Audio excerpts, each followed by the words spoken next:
हुकूमत से दरख्वास्त है कि बिजली बेशक ना दें, लेकिन हाथ से हवा देने वाले पंखे के लिए बीवी दे दें। कंवारी अवाम का मुतालबा। Welcome to my YouTube channel. दोस्तों, आज की वीडियो में आपको इतने फ़नी लतीफ़े सुनाए जाएंगे जिनको सुनने के बाद आप हंस हंस कर पागल हो जाओगे। अभी मजा आएगा ना भिड़ो। तीसरी क्लास का बच्चा, मैडम मैं आपको कैसा लगता हूँ? मैडम बोले, सो स्वीट, बहुत प्यारे लगते हो। बच्चा बोला, तो फिर मैं अपने अम्मी अब्बू को आपके घर भेजूँ? मैडम बोली, वो क्यों? बच्चा बोला, क्योंकि वो ही हमारी बात को आगे बढ़ा सकते हैं। मैडम बोली, ये क्या बकवास है? बच्चा बोला, ट्यूशन पढ़ने के लिए मैडम, आप भी ना कसम से टीवी देख देख कर ख़राब हो गई हैं। लो जी, मौसम आ गया जी। जब बाहर से ठा की आवाज़ आती है तो दिल से एक ही सदा निकलती है, या अल्लाह ट्रांसफार्मर ना होवे।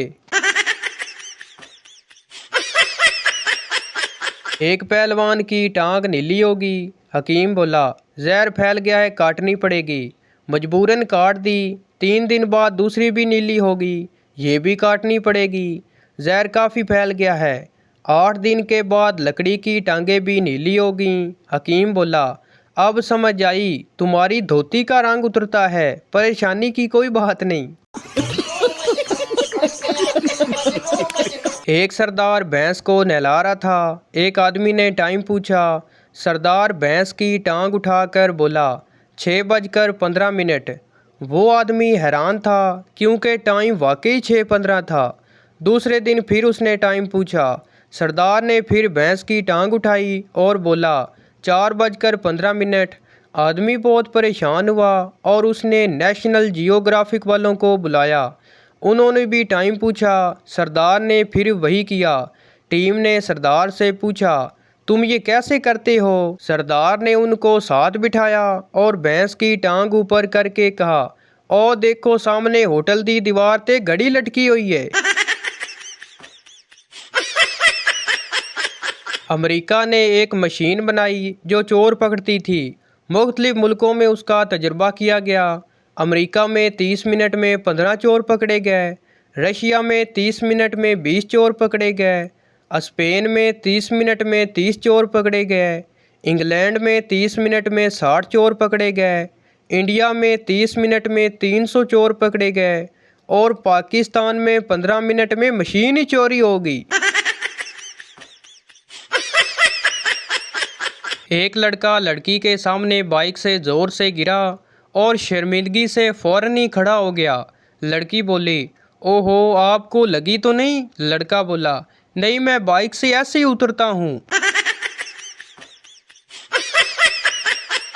जब लड़कियाँ अपने बॉयफ्रेंड को अपनी दोस्तों से मिलवाती हैं, दूसरी लड़कियाँ, ओह कितना क्यूट है। मेरी दोस्तें, इसको बोल हमको भूख लगी है। पहले नंबर पर आती हैं बहादुर लड़कियाँ, दूसरे नंबर पर बहुत बहादुर लड़कियाँ, फिर वो आती हैं जो क्लास में अबाया पहनकर कानों में हैंड फ्री लगा के लेक्चर सुनती हैं।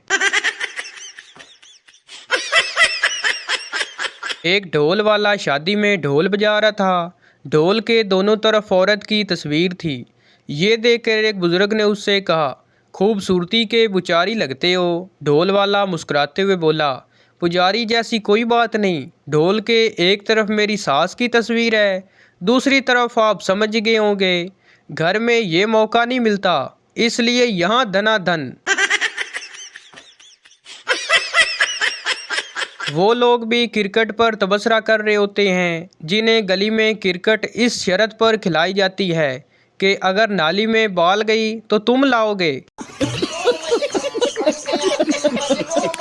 एक आदमी दोस्तों के साथ बैठा गपशप लगा रहा था कि अचानक सामने टेबल पर रखा मोबाइल बजने लगा। उस आदमी ने झट से मोबाइल उठा लिया और बटन दबाकर बोला, हेलो सुनिए, मैं बोल रही हूँ। दूसरी तरफ से कोई खातून बोली। हाँ बोलो, आदमी ने कहा। खातून बोली, सुनिए, मैं मार्केट में हूँ और शॉपिंग कर रही हूँ। अगर आप कहें तो मैं सोने का वो हार खरीद लूँ जो कल हम लोगों ने देखा था और आपने महंगा होने की वजह से नहीं खरीदा था। आदमी बोला खरीद लो। खातून बोली और रोज़ी के बुटीक में नए डिज़ाइन के सूट आए हैं, 2 सूट 40,000 के हैं, मुझे वो भी पसंद आ गए हैं, दोनों सूट ले लूँ? आदमी बोला हाँ ठीक है ले लो। खातून बोली और आईफोन का नया मोबाइल भी आ गया है। आदमी बोला वो भी ले लो। खातून बोली ठीक है आपका क्रेडिट कार्ड मेरे पास है, मैं वही इस्तेमाल करने लगी हूँ। आदमी बोला ठीक है कर लो और फ़ोन बंद कर दिया। तुम पागल तो नहीं हो गए? सब दोस्त हैरत से बोले। या फिर हमें जिताना चाह रहे हो कि तुम अपनी बीवी से कितनी मोहब्बत करते हो? ये सब छोड़ो, उस आदमी ने लापरवाही से कहा, पहले ये बताओ ये मोबाइल किसका है? एक साहब फरमाते हैं कि जब मैं इंग्लैंड से पढ़ाई करके वापस अपने घर लौटा तो अगले रोज़ नाश्ते पर वालिद ने पूछा कि क्या पढ़ा है तुमने? मैंने कहा अब्बा जी मैंने मंतक का इल्म हासिल किया है। सादा लोहो बाप ने पूछा एदा की फ़ायदा हुंदा? मैंने जोश में आकर कहा अब्बा जी ये जो मेरे सामने अंडा पराठा पड़ा हुआ है, मैं अपने इल्म के ज़ोर से ये साबित कर सकता हूँ कि ये एक नहीं 2 अंडे हैं। उसके बाद मैंने दलाइल के अंबार लगा दिए और फिर बात ख़त्म करके वालिद को फ़ख्रिया अंदाज से देखने लगा।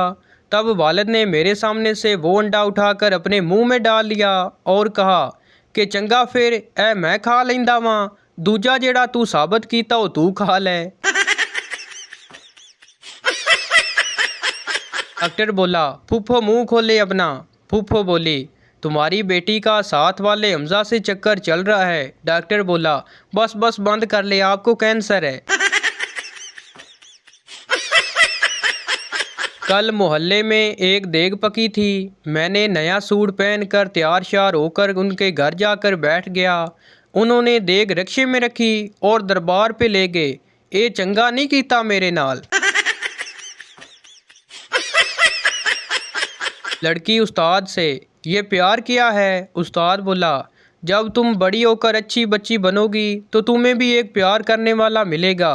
लड़की बोली अगर मैं अच्छी बच्ची ना बनी तो फिर? उस्ताद बोला फिर कई प्यार करने वाले मिलेंगे।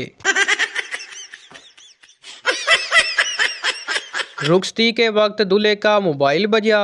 लड़की वालों ने उसे बहुत मारा क्योंकि रिंगटोन लगी थी। दिल में छुपा के अरमान ले चले हम, आज अपनी मौत का सामान ले चले।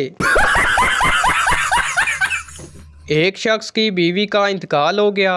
ताज़ियत करने वालों में से किसी ने पूछा कैसे वफ़ात हुई? उसने बेचारगी से जवाब दिया चाय पी और मर गई। काफ़ी देर खामोशी के बाद दूसरे आदमी ने धीरे से पूछा पत्ती बची है क्या? एक मौलवी साहब ने किसी मिरासी को बताया कि खुदा सूरज गरूब होने से पहले ही भूखे को रोज़ी देता है। मिरासी ने उस दिन कुछ नहीं खाया और शाम को सूरज डूबने से ज़रा पहले छत पर चढ़कर टहलने लगा। वो इधर उधर चक्कर काट रहा था कि अचानक उसका पैर मंडेर से फिसला और वो नीचे गिर पड़ा। लोगों ने उसे उठाकर चारपाई पर डाला और दूध जलेबियाँ खाई। जब मिरासी के हवास दुरुस्त हुए तो वो कराते हुए बोला ये तो सच है कि खुदा सूरज गरूब होने से पहले भूखे को रोज़ी देता है, रोज़ हड्डियाँ कौन तुड़वाए? टीचर क्लास में लड़ाई क्यों नहीं करनी चाहिए? बच्चा क्या बता इम्तिहान में किसी के पीछे बैठना पड़ जाए।